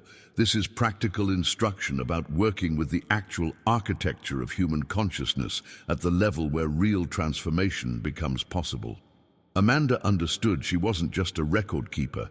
She was participating in the act of making certain realities more likely to manifest by inscribing them when the conditions were perfect for that inscription to take hold deeply. You have that same power every single night. The power to be the twilight scribe of your own eternal tablets, deliberately choosing what gets inscribed in your deepest programming. Write in the comments, "I am the scribe," if you're recognizing the profound responsibility and opportunity you have in those final seconds. Before sleep, now let me introduce you to someone whose craft teaches us something essential about how to work with this threshold moment effectively. Brian was a potter who lived in a community where his art had been perfected over generations. What made him different, what made his colleagues think he'd completely lost touch with tradition, was that he worked exclusively during the deep hours of midnight in his studio, lit only by a few candles, molding his clay in near-total darkness while everyone else worked in full daylight where they could actually see what they were doing. The vessels that emerged from Brian's wheel possessed qualities that no other potter in the region could replicate. Water stored in his containers tasted purer. Plants grown in his pots flourished with unusual vitality. There was something in his creations that went beyond mere function, as if they carried an invisible quality that affected whatever they held. When people asked how he achieved this, Brian would simply say that the clay taught him its secrets, but only in the silence and darkness of midnight when everything else finally became quiet. What Brian discovered through his nocturnal practice was something he called perfect pressure. And this concept is absolutely crucial for understanding how to work with your consciousness in that threshold moment. When he worked during the day under bright light, the clay behaved normally, responding predictably to physical force. But at midnight, in darkness, something shifted in how the clay responded to his touch. It became more receptive, more willing to take form, as if it was meeting him halfway in the creative process. Perfect pressure, as Brian described it, is that delicate balance between applying enough intention for the desired form to emerge clearly and maintaining enough gentleness that the material doesn't resist or crack under excessive force. Too much pressure and the clay breaks, becoming unusable. Too little pressure and the form never defines itself, remaining shapeless and without purpose. But find that exact middle point, that quality of touch that's simultaneously firm and gentle, decisive and relaxed, and transformation flows without friction. This is precisely how you need to approach your declarations in that threshold moment. You're not forcing them with desperate intensity, clenching your jaw and tensing your body as if sheer will could make them true. That excessive pressure creates the very resistance you're trying to avoid, but you're also not whispering them with such timid hesitation that they carry no weight at all, floating away without ever penetrating deep enough to create real change. Perfect pressure is speaking them with quiet certainty, with that firm gentleness that knows without needing to shout. There's another figure whose work reveals a different dimension of this nighttime power, and her discoveries have profound implications for anyone dealing with healing of any kind, whether physical, emotional, or psychological. Rachel worked in what was called the night wing of a healing center, and while others considered her role secondary to the elaborate treatments administered during daytime hours, she noticed something that completely challenged the conventional understanding of how healing actually occurs. The patients who showed the most dramatic recoveries, the ones whose healing seemed to defy medical expectations, weren't necessarily those receiving the most sophisticated treatments or the most expensive interventions during their waking hours. They were the ones who achieved complete surrender to deep sleep, who somehow managed to let go of all their fear and resistance and worry about their condition, who crossed that threshold into profound rest where all their psychological defenses finally dissolved completely. Rachel began to understand that the body's deepest healing mechanisms only activate fully when the conscious mind stops interfering. When all that mental chatter about the illness finally goes quiet, when the person surrenders so completely to sleep that their system can do the repair work it's designed to do without constant interruption from fear-based thoughts. She started working specifically with helping her patients reach that state, teaching them to use that threshold moment, not to worry about their symptoms, but to declare their inherent wholeness. She would sit with patients as they prepared for sleep and guide them to catch that exact moment when consciousness begins to slide, teaching them to speak declarations of perfect health and complete vitality right in that window. And what she discovered was extraordinary. Patients who learned this practice began recovering at rates that puzzled the daytime physicians. Their bodies were responding to instructions given when the psychological barriers that normally block healing were temporarily down. The hidden truth Rachel uncovered is that your body has intelligence far beyond your conscious understanding, and it's constantly working to maintain and restore your health. But during waking hours, your fearful thoughts about illness, your stress about symptoms, your constant mental interference with the healing process, all of that creates static that disrupts your body's natural repair mechanisms. At night, in that surrendered state, when you finally stopped mentally interfering and your system has complete freedom to operate, that's when the real healing happens. But if you cross that threshold while your mind is still spinning with worry about your health, replaying symptoms, imagining worst-case scenarios, you're essentially programming your sleeping body to create more of what you're focused on rather than healing it. The contrast between someone who drifts into sleep while anxiously reviewing their illness and someone who catches that threshold moment to declare their wholeness is the difference between fighting your body's healing intelligence and finally allowing it to do its work. Write in the comments, "I allow my healing," if you're ready to stop interfering with your body's natural wisdom and start supporting it with the right programming in your most receptive state.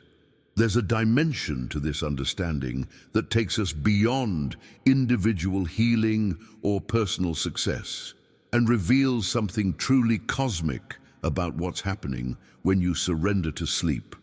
Timothy spent decades studying the heavens from an observatory positioned in remote mountains, mapping the movements of stars and planets with meticulous precision.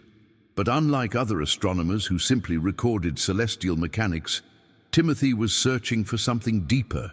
He wanted to understand the invisible threads connecting human consciousness to that vast cosmic dance unfolding above him every night. After years of observation, Timothy made a discovery that shifted his entire understanding of what sleep actually is. He found that people who made important declarations during certain moments of celestial alignment experienced manifestations that happened with unusual speed and precision. But his breakthrough didn't come from looking upward at the stars. It came from looking inward at what happens to human consciousness during those hours when we finally let go and surrender to rest. Timothy discovered that during sleep, when your conscious mind finally releases its grip on control, your deeper consciousness naturally synchronizes with what ancient traditions called the music of the spheres. These aren't literal musical notes you can hear with your ears. They're the fundamental frequencies that organize everything in the universe, from the rotation of galaxies down to the beating of your heart. Everything is rhythm, everything is vibration, and when you stop resisting through constant waking thought, your consciousness automatically tunes into these cosmic rhythms. This synchronization happens whether you're aware of it or not. It's part of the natural architecture of how consciousness operates. But here's what makes this so powerful. When you plant your declaration in that threshold moment, right before this cosmic synchronization begins, you're essentially inscribing your intention into the very frequencies that will be organizing your consciousness all night long. You're not just programming your personal subconscious. You're aligning your deepest intention with the fundamental organizing principles of reality itself. Think about what this means. Your individual consciousness isn't separate from the larger field of consciousness that permeates everything. During sleep, the illusion of separation dissolves, and you naturally reconnect with something vastly larger than your individual identity. The declarations you make in that final moment of wakefulness become woven into that cosmic fabric, amplified not just by your personal sleeping mind, but by the universal intelligence that governs the formation of galaxies and the growth of cells with equal precision. This brings us to perhaps the most profound understanding of what you're actually doing with this practice, and it comes from someone who spent most of his life searching in completely the wrong place. Aaron lived in a time when alchemy was the cutting edge of transformation science, and he dedicated decades to the literal pursuit of turning lead into gold. He had elaborate laboratories, complex formulas, exotic ingredients imported from distant lands. He spent years applying heat and pressure to physical metals, following ancient recipes, convinced that somewhere in those procedures lay the secret of transmutation. But after countless failed experiments, after exhausting his resources and nearly breaking his spirit, Aaron had an experience that revealed what the alchemical texts had been describing all along. Falling asleep one night over his books, exhausted from another failure, he crossed that threshold between waking and sleeping in a state of complete surrender. And in that liminal space, he understood with startling clarity that he'd been looking for the philosopher's stone in entirely the wrong place. The true philosopher's stone, that legendary catalyst capable of transforming anything into its highest expression, wasn't hidden in some physical substance. It was the crucible of the sleeping mind itself, that sacred space that opens every night when consciousness shifts into its most receptive and powerful state. The lead that needed transformation wasn't a metal sitting in a flask. It was the dense, limited, fear-based states of consciousness that keep human beings trapped in repetitive patterns of suffering and limitation. And the gold being sought wasn't material wealth, though that might follow naturally from the real transformation. The gold was the luminous expression of your infinite potential, the radiant consciousness that emerges when all those heavy, limiting beliefs are finally transmuted through the only process that actually works. Aaron realized that every alchemical text he'd studied was describing this inner process in coded language, using physical metals as symbols for states of consciousness that could only be transformed in the perfect laboratory of the sleeping mind. The heaviness of fear transforms into the lightness of trust. The density of limitation transforms into the expansiveness of possibility. The dullness of unconscious living transforms into the brilliance of awakened awareness. But none of these transformations happen through daytime effort alone. They happen in that nighttime crucible when you've finally stopped striving and allowed the deeper forces to do their work. When you've planted the right seed in the right soil at the right moment and then surrendered completely to the process. Aaron understood that those final seconds before sleep, when he placed his hand on his chest and whispered his true identity into the darkness, that was the moment when lead was placed in the crucible. The hours of sleep that followed were when the heat was applied, when the transformation occurred at levels too deep for conscious awareness to track. And waking up with shifted perception, changed automatic responses, new patterns of thought. That was the gold emerging from the process, not all at once but gradually, night after night of consistent practice. Write in the comments, "I am the alchemist," if you're finally understanding that the transformation you've been seeking isn't out there somewhere, but happens in the sacred laboratory that opens every night in that space between waking and sleeping. If you've made it this far in our journey together, you're not here by accident. Something brought you to this understanding at exactly the moment you were ready to receive it. And that tells me you're serious about actually using this power instead of just knowing about it intellectually. That's rare, and it matters. This channel exists specifically for people like you, people who recognize that real transformation doesn't come from surface-level tactics, but from understanding and working with the deeper architecture of consciousness. Everything I share here is designed to give you practical access to these principles that have been hidden in plain sight for thousands of years. So if this resonated with you, hit that subscribe button now. Not because I need the numbers, but because you deserve to have this kind of content showing up in your feed instead of the endless noise that doesn't serve your actual growth. And leave a comment right now saying, "This was meant for me," so I know you've truly connected with what we've explored here. When I see those comments, it tells me who's actually implementing this work, who's becoming part of this community of people committed to conscious transformation rather than just passive consumption.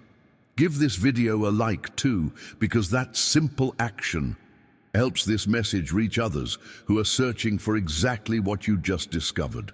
Someone out there needs to understand what you now know about those 30 seconds before sleep, and your engagement literally determines whether they'll find this or keep struggling in the dark. Now there's something else you need to see. I've put together another video that takes this even deeper, showing you how to amplify everything we've discussed here to create results that happen even faster than what Carlos and the others experienced. It's right there waiting for you. Click on it and let's continue this transformation together, because we're just getting started.